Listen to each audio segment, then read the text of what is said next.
এবার আমাদের আলোচনার বিষয়টি হচ্ছে বিভিন্ন ধর্ম কিভাবে পিরিয়ডিক ট্রেন্ড মেনে চলে, বা মানে বলতে চাই একটা পিরিয়ডের বাম থেকে ডান দিকে গেলে বা গ্রুপের উপরের থেকে নিচের দিকে নামলে কিভাবে পরিবর্তিত হয়।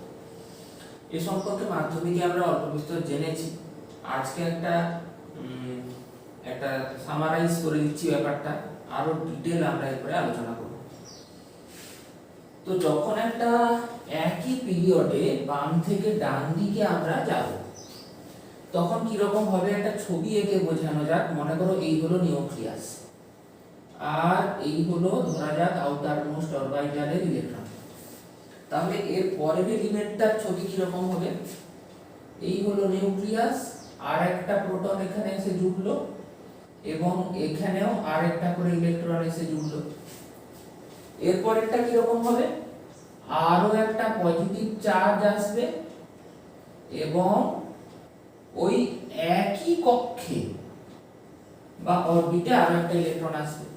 তাহলে এদের মধ্যে যে কুলম্বিক অ্যাট্রাকশন বা ইলেকট্রোস্ট্যাটিক ফোর্সল অ্যাট্রাকশন আছে, তার যে অ্যাট্রাকশনটা এখানে নিঃসন্দেহে বেশি হবে, আর এখানে অ্যাট্রাকশনটা আরো আরো বেশি হবে।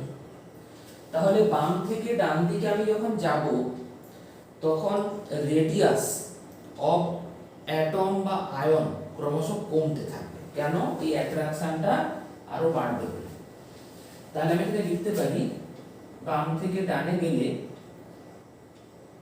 Radius of atom or ion ক্রমশ ডিক্রিজ করবে। এবার উপর থেকে নিচের দিকে নামলে কি হবে সেটাকে একটু দেখা যাক। এর নিচে যে এলিমেন্টটা থাকবে তার কিন্তু একটা সেল বেড়ে যাবে, তবে আউটার মোস্টে ইলেকট্রনের সংখ্যাটা একই থাকবে। এখানকার সঙ্গে পার্থক্যটা বোঝার চেষ্টা করো। এখানে কক্ষের সংখ্যা বা অরবিটের সংখ্যা একই ছিল, কিন্তু ওইটাতেই ইলেকট্রন বাড়ছিল। আর এখানে আউটার মোস্ট অরবিটালে নাম্বার অফ ইলেকট্রন সেম থাকবে, কিন্তু নাম্বার অফ সেলস ক্রমশ বাড়তে থাকবে। আর এর তলাতে যে থাকবে তার ক্ষেত্রে নাম্বার অফ সেলস আরো বেড়ে যাবে। তাহলে তো ডিসটেন্সটা এমনিতেই বেড়ে যাচ্ছে নিউক্লিয়াস থেকে আউটার মোস্টের।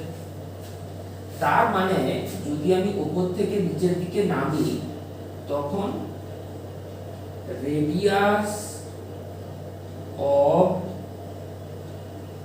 অ্যাটম और আয়ন ইনক্রিজ করতে বাধ্য। তো এর উপর বহু প্রপার্টি দাঁড়িয়ে থাকে। যেমন এইখান থেকে একটা ইলেকট্রনকে নিয়ে যাওয়া যতটা সোজা, তার চেয়ে এই ডিসটেন্সটা বেশি হওয়ার কারণে এদের মধ্যে, এই নিউক্লিয়াস আর আউটার মোস্ট ইলেকট্রনের মধ্যে কুলম্বিক অ্যাট্রাকশন কম, ফলে একে এক্সপেল আউট করে দেওয়া ইজিয়ার। আবার এখান থেকে যে ডিসটেন্স নিউক্লিয়াসের থেকে এই ইলেকট্রনটা অনেক বেশি, এর ফলে এদের মধ্যে কুলম্বিক অ্যাট্রাকশনটা অনেক পুয়ার, এবং একে এক্সপেল আউট করে দেওয়া আরো সোজা।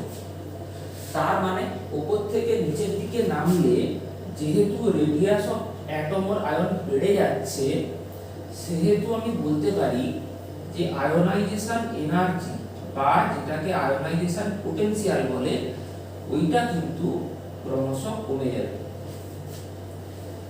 ঠিক উল্টো ঘটনা এখানে কুলম্বিক অ্যাট্রাকশন যা ছিল এখানে আরো বেড়েছে, এখানে আরো বেড়েছে। এর ফলে এখানে ঘটনাটা কি হবে?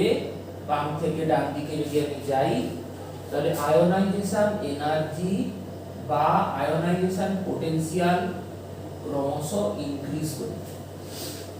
এর উপরে আবার দাঁড়িয়ে আছে অনেক কিছু।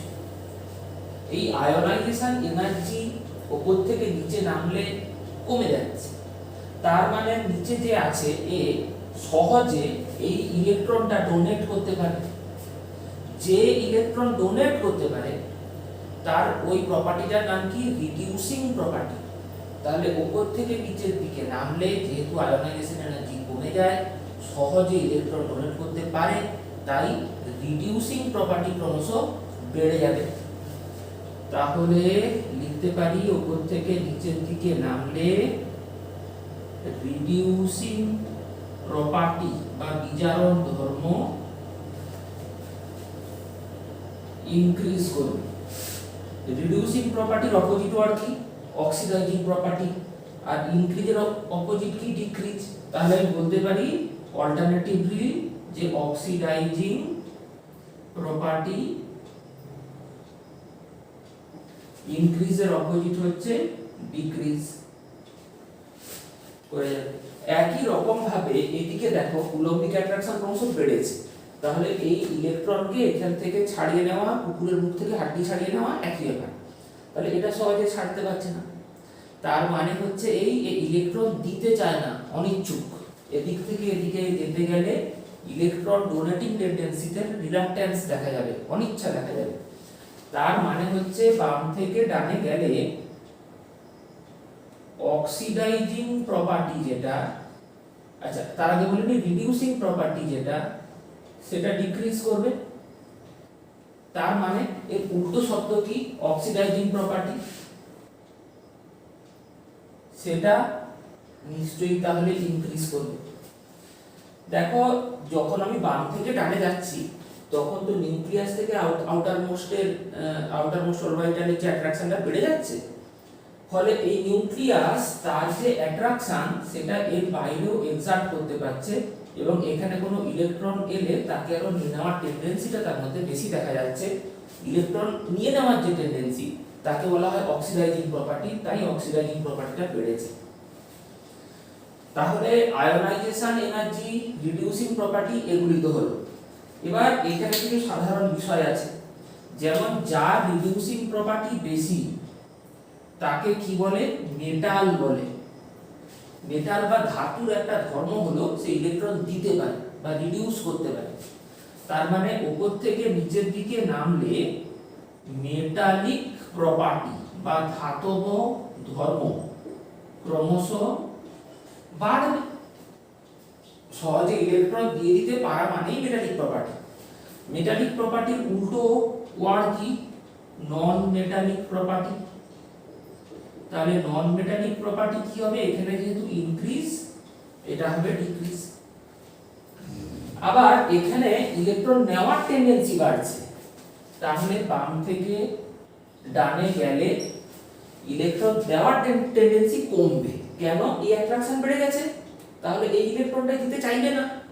চাইবে না মানে মেটালিক প্রপার্টি কমে যাবে।